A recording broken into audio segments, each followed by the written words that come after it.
empezar, estoy encantada desde el Ayuntamiento de Oviedo, de la Concejalía de Igualdad, que, bueno, debe ser de los primeros actos que vemos a un hombre. O sea, que de verdad, que voy a felicitar a los hombres que están con nosotros, porque de verdad... Bueno, hoy, 15 de octubre, conmemoramos, como todas sabéis, el Día Internacional de la Mujer Rural. Ese día, bueno, para comentaros un poco, nace en el año 2008 en el seno de las Naciones Unidas con el fin un poco de visibilizar una parte importante de la población compuesta por mujeres trabajadoras, madres y educadoras. Como todas, pero como muy pocas, levantan familias y empresas y ayudan a vecinos necesitados, y todo ello desde el tesón y la humildad. Por ello, para mí, bueno, es un honor compartir, ¿verdad?, el cálido homenaje a la mujer rural. A continuación, me gustaría agradecer especialmente a Carmen Ruiz, su esfuerzo por estar hoy aquí compartiendo con todas nosotras y nosotros este acto. Como ya sabéis, bueno, Carmen es obetense, se licenció en Filología y posteriormente se doctoró por la Universidad de Oviedo, en donde desarrolló, bueno, en su cátedra de Didáctica de Lengua y Literatura. Es una de las mayores expertas en literatura asturiana y, como tal, es miembro del Real Instituto de Estudios Asturianos. Creo que, bueno, que todas y todos conocemos como la más entusiasta divulgadora y conocedora de múltiples facetas de lo asturiano y obetense, y en este, bueno, pues en su sentido, su extensa obra literaria y periodística le confiere el perfil ideal de cronista de nuestro municipio. Es así como el 4 de septiembre del año 2002 fue nombrada cronista oficial de Oviedo. De su extensa creación literaria destacamos, bueno, pues, obras referidas a Oviedo y Asturias, como puede ser La mujer asturiana en el trabajo tradicional, El Fontán, Guía para nostálgicos, Alrededor del Caballón, El campus hace ciudad, De plazas y plazuelas, Historia menor de 7 espacios de Oviedo y Intramuros, Fuentes y caños de Oviedo y su concejo, y Oviedo en el camino de Santiago. Yo creo que todavía hay mucho más, pero... Sin más, voy a dar la palabra a Carmen, agradeciendo de verdad una vez más su compañía en esta conmemoración del Día Internacional de la Mujer Rural. Muchísimas gracias.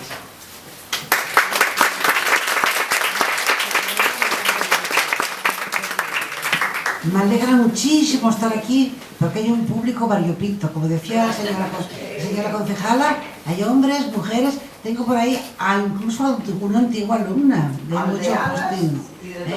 Entonces, efectivamente, el vincular Oviedo con el mundo rural es muy fácil y muy atractivo porque Oviedo es un sitio fundamentalmente rural.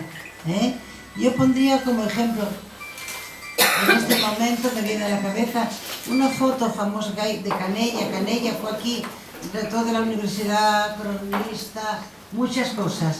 Y la foto que se hizo él, digamos, oficial, era vestido de catedrático con todos los atributos y como reyes. Eso significa muy bien lo que era Oviedo. Y yo recuerdo que yo de niña, yo me crié en San Pedro de los Arcos, que era mundo rural, y muchos decían, estos chiflados, ¿cómo están viviendo ahí? Y estábamos a un paso de lo que vivía, con todas las ventajas de la naturaleza. Entonces, ¿qué pasa con las mujeres rurales de Oviedo a lo largo del siglo XX? Pues pasan muchas cosas, porque realmente son el motor de la evolución de nuestra tierra. La mujer asturiana y la mujer obetense, por supuesto, con ella, pues tuvo muchísimas funciones.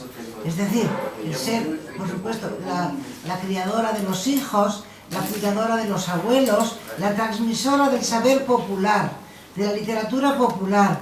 Todos recordamos cuentos, leyendas, salmodias, historias de muchísimo miedo, que nos vienen marcadas por la memoria de las madres y de las abuelas. También la transmisión, por ejemplo, ahora que está tanto moda, la transmisión de la gastronomía. Los grandes cocineros son todos hombres. Y consta que yo no soy feminista, soy objetiva.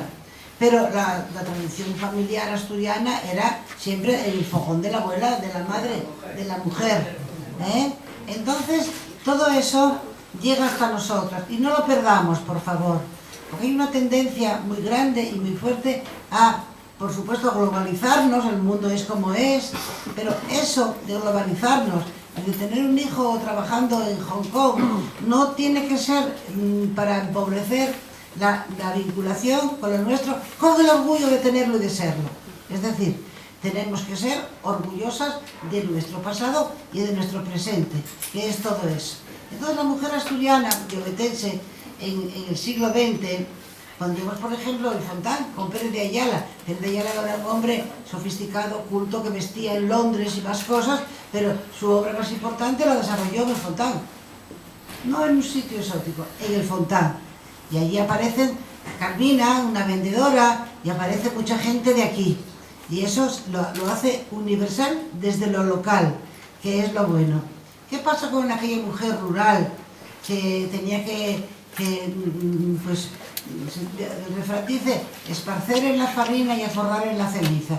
Tenía que aforrar en todo, porque realmente era la administradora de lo poco que había. Y eso poco que había hizo que muchas mujeres asturianas y obetenses con ellas tuviesen que salir de casa. En casa estaban muy atareadas, porque no pensemos que la mujer daba de comer a las gallinas, a las pitas y poco más, y hacía esa comida tan rica, pero lo demás todo era misión del hombre. No, la mujer colaboraba absolutamente en todo, en todas las tareas y en toda la administración de la vida familiar muy amplia. En una familia extensa, que como mencioné, tenía al menos 3 generaciones en casa.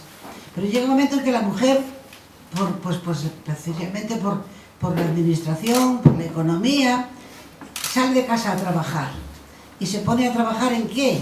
Si muy frecuentemente las mujeres no habían ido a la escuela, si se daba un poco de cultura, era al varón, porque era que luego iba al banco y en la mili aprendía un poco más, pero la mujer estaba llamada a la mujer casada a la pata quebrada y a estar en casa y a ser lo más modosa posible, porque lo contrario sería terrible. Pero entonces la mujer nunca tenía una perra, porque aquí mismo a veces paso por Casa Cardín, que está junto al Fontán, junto a otras corrales, y allí había una tienda de comestibles, creo que no es un restaurante, en el que se compraba pues café. Claro, en la aldea se consumía todo lo que se producía, pero claro, un cafetín siempre gustó mucho en Asturias, tomar café, que aquí no se producía evidentemente. Entonces en Cardín, las mujeres que habían ido al Fontán a vender, a pasar frío, a madrugar, después si tenían alguna perruca, iban pues a una confitería. La calle Madalena eran todo confiterías, la calle Jesús eran todo confiterías, y unos pasteles que se llamaban madamas, quizá en homenaje a aquellas mujeres que con una madama de crema, y después de trabajar toda la mañana, azacanadas, consumían aquel pastelín. Y en Cardín compraban no café, que el café fue siempre muy caro, consumían cascarilla, que es un producto, no sé exactamente de qué legumbre, pero que muy tostado, hacía el efecto de café. Como después de la guerra, por ejemplo, pues la chicoria y la malta suplían al café. Pero bueno, vivimos tiempos mejores y muchas de aquellas mujeres encontraron la forma de emanciparse.